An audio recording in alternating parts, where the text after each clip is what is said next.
Good morning. This is Pastor Alan Hathaway. For the benefit of those who will be watching the video, I am actually preparing this video to be shared in our regular service. I am under quarantine because I had contact with somebody with COVID-19, and I will be under quarantine until Friday. So I am preparing this to be aired on Sunday morning for our congregation. But I'm glad you're able to join us for this morning. This will be a little longer video because I will be sharing my entire message this morning. If you would like to see the normal slides that I have with my message, you can go to our website, Garrison Church of God, and look at our sermon download page, and on that page I will have posted a PDF of the slides that I had prepared for this message. I hope that you will enjoy this message. This message is the final one in my series, Preparing for Anything, a look at Psalm 46. The message is When God is in Control. Several years ago, I had an interesting conversation with a gentleman who's a friend of mine.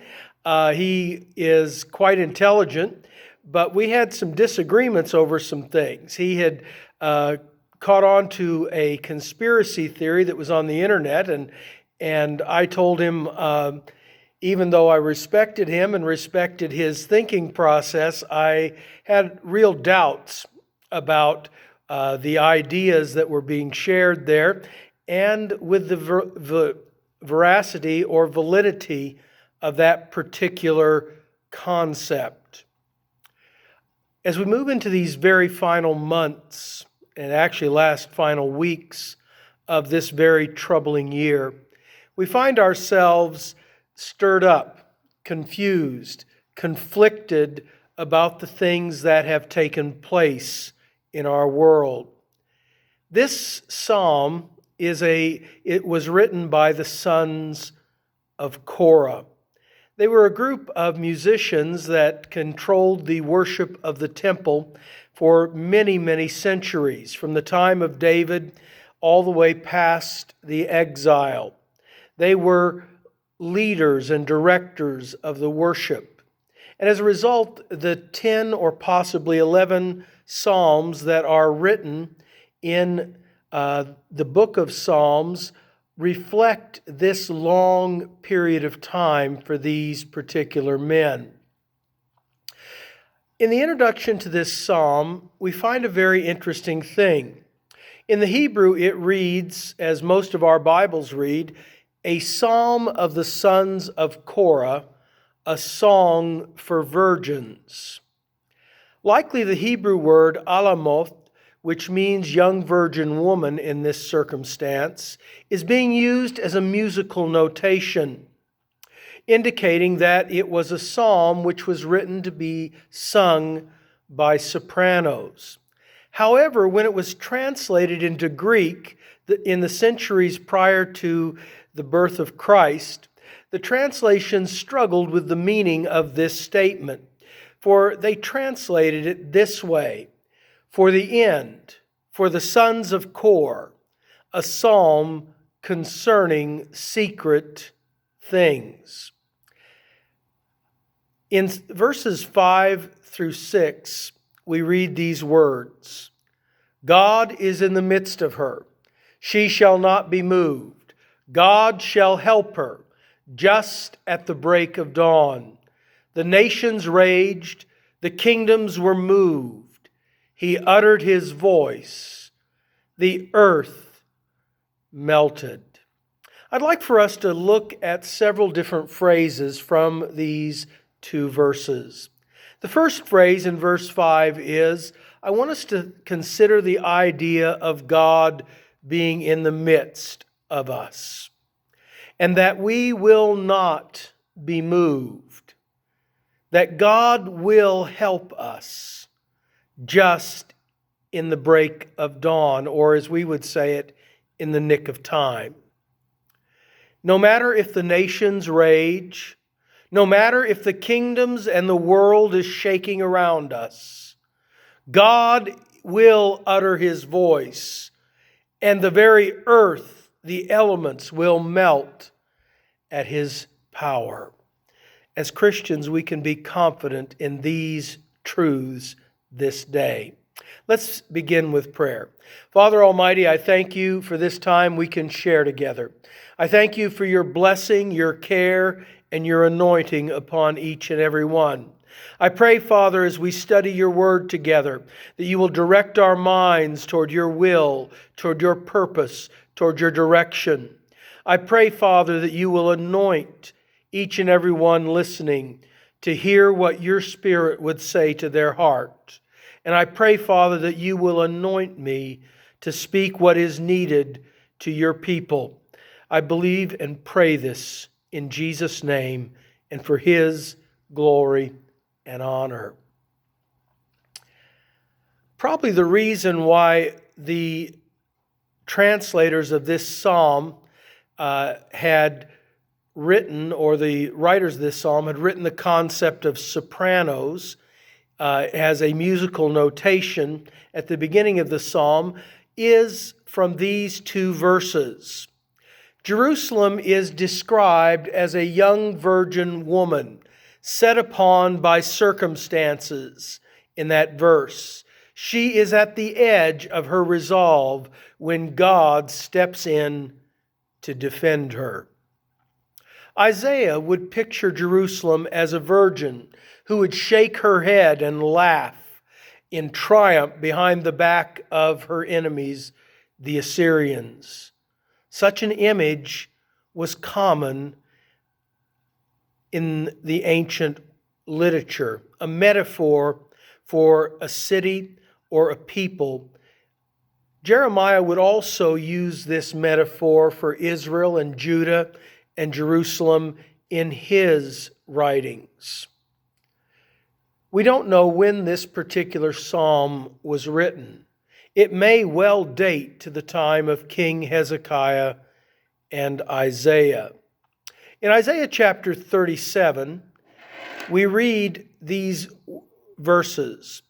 Then Isaiah, the son of Amoz, sent to Hezekiah, saying, Thus says the Lord God of Israel, because you have prayed to me against Sennacherib, the king of Assyria, this is the word which the Lord has spoken concerning him. The virgin, the daughter of Zion, has despised you, laughed you to scorn. The daughter of Jerusalem has shaken her head behind your back. Whom have you reproached and blasphemed? Against whom have you raised your voice and lifted up your eyes on high? Against the Holy One of Israel. In other words, God says, I will defend my people and my city. He tells this to Hezekiah at a time when Hezekiah is about laying out prostrate on the floor. His life is seemingly coming to an end. Judah has been invaded by the most ferocious people that they had ever experienced, the Assyrians. They were in desperate need. And God chooses this image to place in Isaiah's mind, telling him very strongly that he needed to trust God in the midst of this circumstance. No matter what comes at us, no matter what difficulties we face, we can trust God in the midst of those circumstances. One of the most interesting periods in the history of the Jewish people, we don't have a lot of writings from that period. Much of that takes place during what we call the intertestamental period. During that period of time, Alexander the Great had come and conquered most of the world, most of the Middle East, and much of the eastern part of Europe, and much of the northern part of Africa. He was a tremendously successful leader. Wasn't much of a person, but he was a great military leader.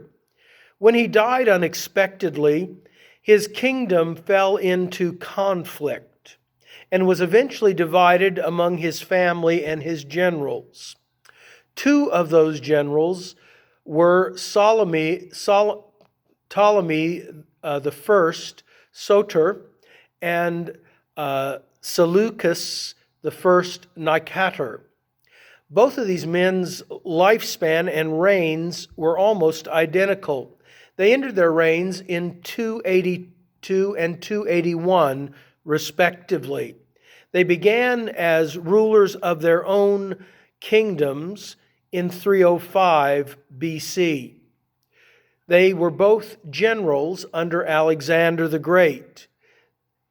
They were at times allies, and later they became bitter rivals.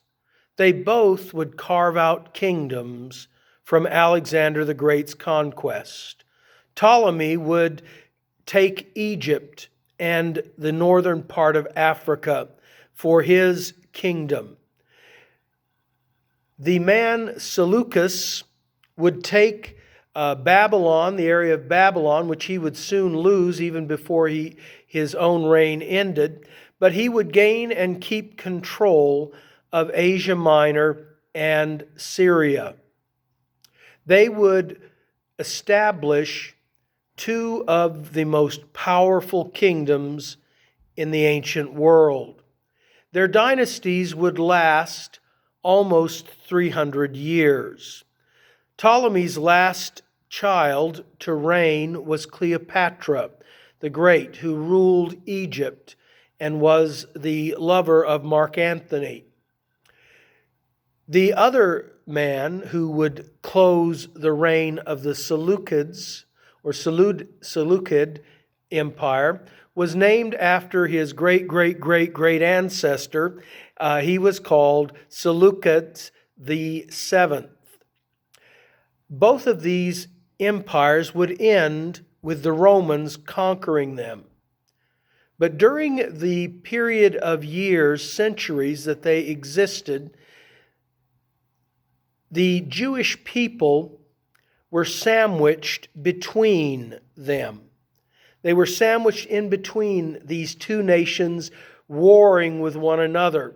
Most of the war was a Cold War, and a lot of it involved espionage and sabotage and feints and conspiracies. The Greek version of this particular psalm seems to reflect this particular world. It is the world that these translators lived in. They struggled with the conspiracies swirling around them, with the threats of both the Ptolemies and the Seleucids. They fought among them, and sometimes they used them for their own ends, and sometimes they were used as pawns in the broader battle between these kingdoms. However, it is dangerous when we begin to assume that the struggles that we are going through reflect the realities of God's full purpose. These people had written that this was a hidden thing, a secret thing. This psalm was somehow a mystical conspiracy psalm. That somehow, if you understood the conspiracy, you understood the mystery or the secret, you could put it all together. When simply, to be honest with you, Alamoth, which means young virgin, was a musical notation that meant to be sung by sopranos. Isaiah chapter 8, beginning in verse 11, says this: "For the Lord spoke thus to me with a strong hand, and instructed me that I should not walk in the way of this people, saying, do not say a conspiracy concerning all that this people call a conspiracy, nor be afraid of their threats, nor be troubled. The Lord of hosts, him shall you hallow. Let him be your fear, and let him be your dread. He will be as a sanctuary, but a stone of stumbling and a rock of offense to both the houses of Israel, as a trap and a snare to the inhabitants of Jerusalem. And many among them shall stumble. They shall fall and be broken and be snared and be taken. When we live our lives in fear of conspiracy, allowing that to dominate our thinking process, or allow other things to dominate our thinking process and cause us to fear, we begin to stop trusting in God. And when we do that, we are failing to be the men and women God has called us to be. We begin to read everything through that lens, and it is destructive to us emotionally and spiritually. The particular conspiracy that my friend shared with me happened to be about the Twin Towers. Shortly after the invasion of Iraq, there came to be a theory about the fall of the Twin Towers. The belief was that the airplanes that struck the Twin Towers could not have brought them down.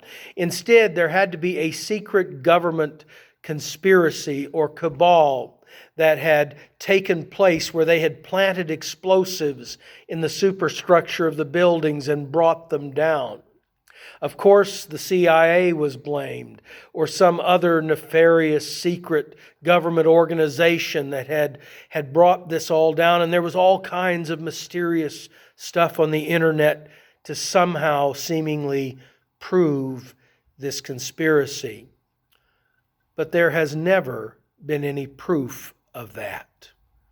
The people of the time who translated this psalm lived in a very similar time. Things were conflicting, things were changing, things were frightening. And so they looked at that and saw a conspiracy and thought somehow this psalm, which already the concept of the virgin daughter of Zion had been brought into this concept of the end of the times. It must be a sign. It must be something that means that the world is coming to an end.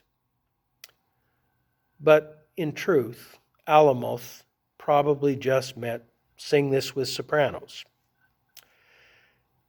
We endanger ourselves when we draw ourselves into conspiracies. It is a troubling thing. And it was troubling for me with my friend. I don't believe he continued to believe that. In fact, I'm pretty sure he has dropped that conspiracy theory. But the truth of the matter is that those things are destructive to us. They eat at our faith in a way that is unhealthy. These conspiracy theories about the Twin Towers said that somebody within our government wanted to go to war in Iraq, so they destroyed the Twin Towers so that they could bring about a war in Iraq. And to be honest with you, I am quite skeptical quite often about our government. But as Chuck Colson pointed out very clearly, conspiracies tend to fall apart quickly. And the reason for that is that the self-interest of the participants and the greed that they have will destroy any conspiracy. And the larger the conspiracy, the more complex it is, the more quickly it dissolves and comes apart. And I believe that is very true. That's why I don't put a lot of stock in that particular conspiracy. It is hard to maintain conspiracies. What I do trust a great deal is in God. I trust Him. Interestingly, in 1939, a poster was produced that has become sort of a meme in this generation. It's a large red poster that says, "Keep calm and carry on." It was printed, over 2 million of them were printed, and it now appears that there may be no more than 17 of them left in the world, but over 2 million of them were printed by the British government. as the lead up to World War II. It was an attempt to try and calm the population and give them a sense of confidence in the midst of what the government knew would be a very, very difficult time. It was rediscovered in 2000. One of the posters was in a box in a bookstore. And it, from that point on, gathered excitement and generated all kinds of things. There are all kinds of clothing that have keep calm and carry on them. And there have been all kinds of takeoffs on that as well. It is a good thing to think about when we are struggling and when we are facing difficulties. Keep calm, trust God, and carry on. Matthew chapter 18 is an interesting thing. Jesus is preparing his disciples for that moment when he will no longer be with them. And in verse 14, he tells them some very important things about one another, about their future, and some very important things about facing the world. I want to share those with you as we move toward the conclusion of this particular message. Beginning in verse 14, Jesus says, "Even so, it is not the will of your Father who is in heaven, that one of these little ones should perish. Moreover, if your brother sins against you, go and tell him his fault between you and him alone. If he hears you, you have gained your brother. But if he will not hear, take with you one or two more, that by the mouth of 2 or 3 witnesses every word may be established. And if he refuses to hear them, tell it to the church. But if he refuses even to hear the church, let him be to you like a heathen and a tax collector. Assuredly, I say to you, whatever you bind," and these are the verses I want you to particularly pay attention to. "Assuredly, I say to you, whatever you bind on earth will be bound in heaven, and whatever you loose on earth will be loosed in heaven. Again, I say to you, that if 2 of you agree on earth concerning anything that they ask, it will be done for them by my Father in heaven. For where 2 or 3 are gathered in my name, I am there in the midst of them." Wow. He tells us about how we should deal with our brothers and sisters in these moments. One of the things that stress does to us and moments of crisis do to us is we very often turn on one another. We attack one another. And Christ tells us that he is deeply concerned about our interpersonal relationships and that we should not allow our fears to destroy our relationships with one another. That we should control those things. But he goes on to tell us that we have the power to make eternal decisions. For he says, whatever you bind on earth will be bound in heaven. In other words, our decisions in this moment have eternal consequences. They mean something in eternity. Your willingness to be courageous in the face of fear means something in eternity. You are not dominated, controlled by that fear. It means something. You are God's child. As the writer of Psalm 46 says, God is in the midst of her.